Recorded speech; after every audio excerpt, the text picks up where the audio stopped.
بات سمجھنے والی ہے۔ اگر آج رات جب آپ یہاں سے فارغ ہو کے خیر عافیت سے واپس جائیں تو کوئی دروازہ کھٹکھٹا کے ایک انویلپ آپ کی خدمت میں پیش کرے اور اس میں 13,474 ڈالر ہوں، سچ بتائیے گا نیند آئے گی؟ کیا جی؟ بولے نہیں۔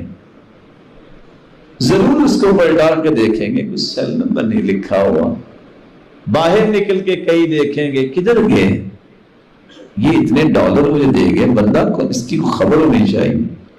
یہ نظر آ رہے ہیں نا، یہ سورۃ الملک کی تلاوت کر کے سوتا ہے رات کے وقت۔ رسول اکرم صلی اللہ علیہ وسلم نے اس سورت کی عظمت کیا بیان کی ہے، سورۃ تبارک ہی المانعۃ من عذاب القبر، اس کو پڑھنے والا عذاب قبر سے محفوظ ہو جائے گا۔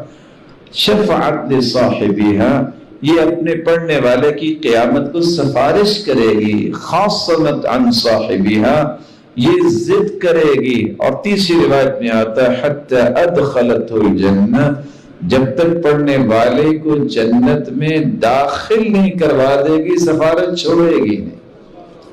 اور اس کے حروف کو گن کے دیکھیے کتنے ہیں، اس کو 10 سے ملٹی پلائی کیجئے، جتنے ڈالر آپ نے بولے ہیں اتنی نیکیاں نامہ اعمال میں لکھی جائیں۔